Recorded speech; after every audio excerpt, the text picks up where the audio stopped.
नमस्कार. आऊचा खाऊ या यूट्यूब चॅनलवर मी मेधा तुमच्या सगळ्यांचं मनापासून स्वागत करते. 5 वाजताच्या छोट्या भुकेसाठी आपल्याला सगळ्यांनाच काहीतरी चटकमटक खायला हवं असतं. नेहमीचा चिवडा तीच तीच चव नको असते. म्हणून मी आज तुम्हाला एक चिवड्याचा वेगळा प्रकार दाखवणार आहे.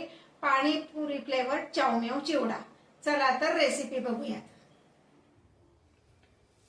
हे पहा, पाणीपुरी फ्लेवर मुरमुरा करण्यासाठी मी आपण भेळेला जी चुरमुरे वापरतो तेच वापरणार आहे.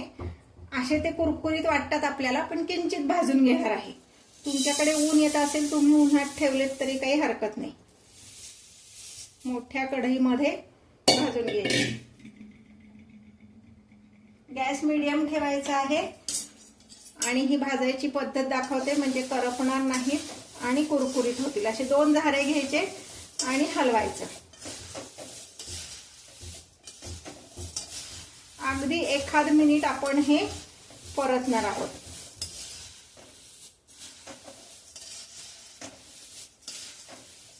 भाजायला घेण्यापूर्वी स्वच्छ एकदा चाळून निवडून स्वच्छ करून घ्यायचे. एखाद चुरमुरा खाऊन बघायचा कुरकुरीत लागतोय का, किंवा असं तोडून जर पाहिलं तर त्याचा असा व्यवस्थित तुटला पाहिजे, म्हणजे मग तो छान कुरकुरीत झालाय असं समजायचं. आता मी हे एका मोठ्या भांड्यात काढून घेते.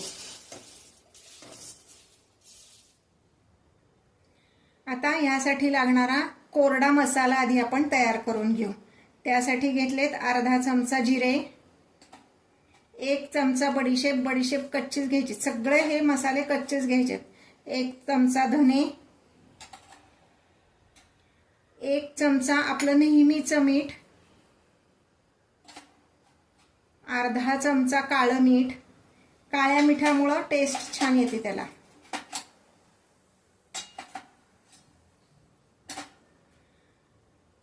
एक मोठा चमचा म्हणजे टेबल स्पून एवढी साखर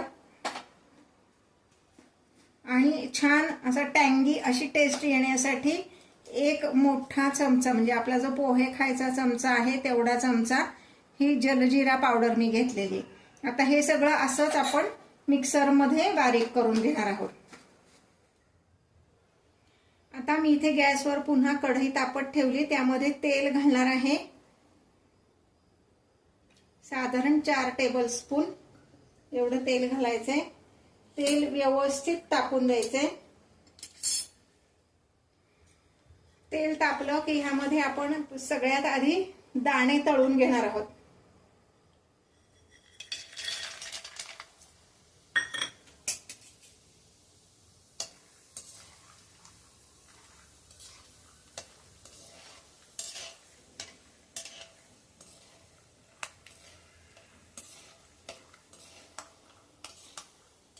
सतत हलवत असे आपण हे दाणे तळायचे. फार करपून द्यायचे नाही. असे चटचट वाजायला लागले आणि फुटायला लागले दाणे की दाणे तळून झालेत असं समजायचं आणि ते काढून घ्यायचे. कारण नंतर सुद्धा ते दाणे थोडेसे पुढच्या स्टेजला जातात, तळले जातात आपण तेलातनं काढल्यावर सुद्धा. तर मी हे एका बाउलमध्ये काढून घेते. आता आपल्याला पाणीपुरी फ्लेवरचे चुरमुऱ्याचा चिवडा करायचा आहे. मग पाणीपुरी म्हणलं की त्यात पुदिना हा आलाच. म्हणून मी काय केलंय, साधारण 1 पाव वाटी एवढी पुदिन्याची पानं स्वच्छ धुवून वाळवून घेतलीत.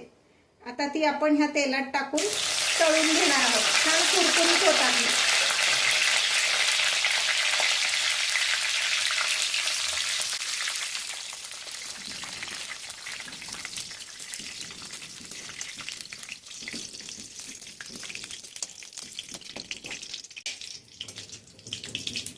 जसं तेलात तळल्यावर आपला कढीपत्ता कुरकुरीत होतो की नाही, तशीच ही पानं सुद्धा छान कुरकुरीत होतात. तशी कुरकुरीत होईपर्यंत ती तळून घ्यायचे. आणि एका प्लेटमध्ये आता मी ही काढून घेते. हे पहा, हे छान अशी कुरकुरीत तळली गेलेली आहे. मी आता हे काढून घेते. याच पद्धतीने साधारण 25-30 पानं कढीपत्त्याची घालायचे.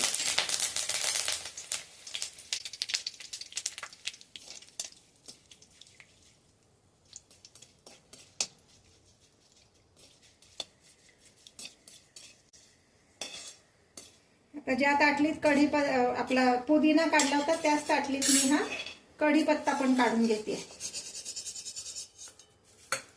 आता ह्याच तेलामध्ये मी साधारणपणे 1 वाटी एवढी कोथिंबीर घालून तळून घेणार आहे.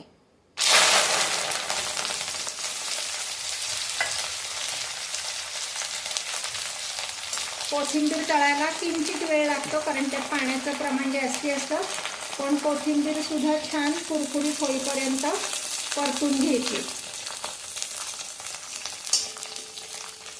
मी जे पदार्थ तुम्हाला दाखवते ते आवडत असतील तर लाईक आणि कमेंट करायला विसरू नका.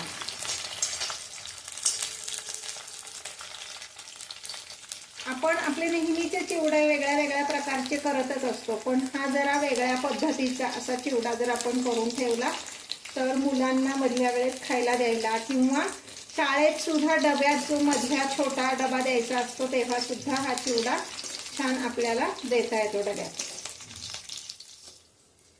फक्त एक लक्षात घ्यायचं की कोथिंबीर सुद्धा अगदी कुरकुरीत होईपर्यंत तळून घ्यायची. थोडीशी जरी ती ओलसर राहिली तरी चिवडा मऊ होऊ शकतो. हे पहा, कोथिंबीर आता व्यवस्थित छान कुरकुरीत झालेली आहे. ही पण मी प्लेटमध्ये काढून घेते. ज्यात आपण पुदिना आणि कढीपत्ता काढलाय त्यातच आता मी हे काढून घेणार आहे. आता ह्यामध्ये मी 4 मिरच्या तळून घेणार आहे. आपल्याला फार तिखट करायचं नाहीये चिवडा, म्हणून मी 4च मिरच्या घेतल्या. मिरच्या छान कुरकुरीत होईपर्यंत तळून घ्यायच्यात, म्हणजे अगदी त्या काळ्या जरी झाल्या तरी काही हरकत नाहीये, कारण मिरचीत पण पाणी भरपूर असतं. मिरच्या जर मऊ राहिल्या तर चिवडा मऊ होऊ शकतो, म्हणून अगदी थोडीशी काळपट झाक त्याला येईपर्यंत आपण मिरच्या तळून घ्यायच्या. हे पहा, ह्या मिरच्या आता छान तळल्या गेलेल्या आहेत. मी आता ह्या एका वाटीमध्ये काढून घेते.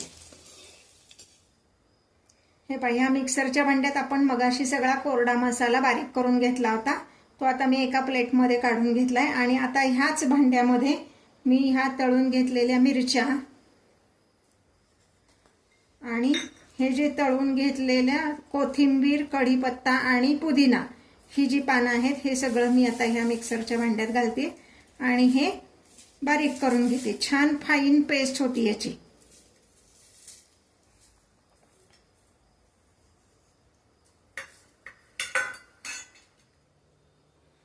हे पहा, आता ह्यामध्ये हे तळलेले दाणे आपण घालणार आहोत. तुमच्याकडे असतील तर तुम्ही काजू बदाम पण घालू शकता, पण अगदी ते काही कंपल्सरी नाहीये. आता हे पहा, ही अशी छान फाईन पेस्ट ह्याची तयार झालेली आहे. हे सगळं आपण ह्यात घालणार आहोत. तेलामुळे ह्याला छान असा ओलसरपणा आलेला आहे.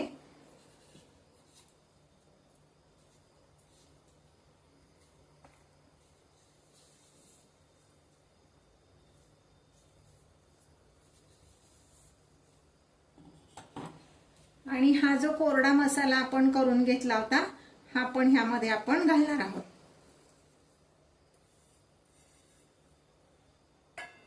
आणि आता हे हाताने छान मिक्स करायचंय.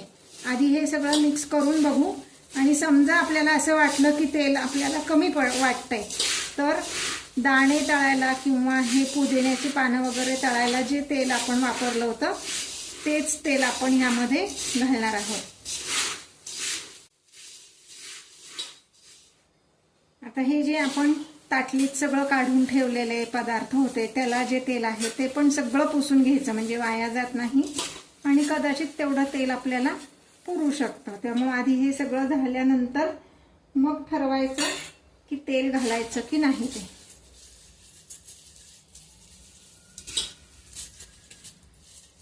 म्हणजे मग कुठले मसाले पण वाया जात नाही.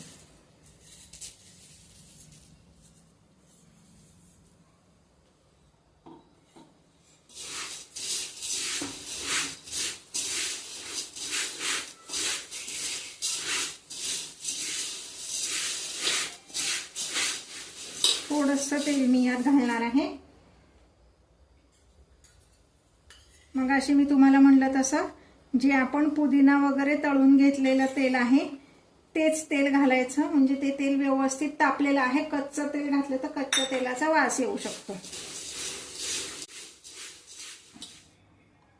हे हे आपले पाणीपुरी फ्लेवरचे मुरमुरे, चुरमुरे, तुम्ही जे काय म्हणाल ते तयार आहे. सर्व करताना त्याच्यावर 0 नंबरची शेव घातलेली आहे. म्हणजे गुजरातमध्ये हे अगदी फेमस आहे, पाणीपुरी फ्लेवर शेव मुरमुरा असं म्हणतात. ते करून बघा.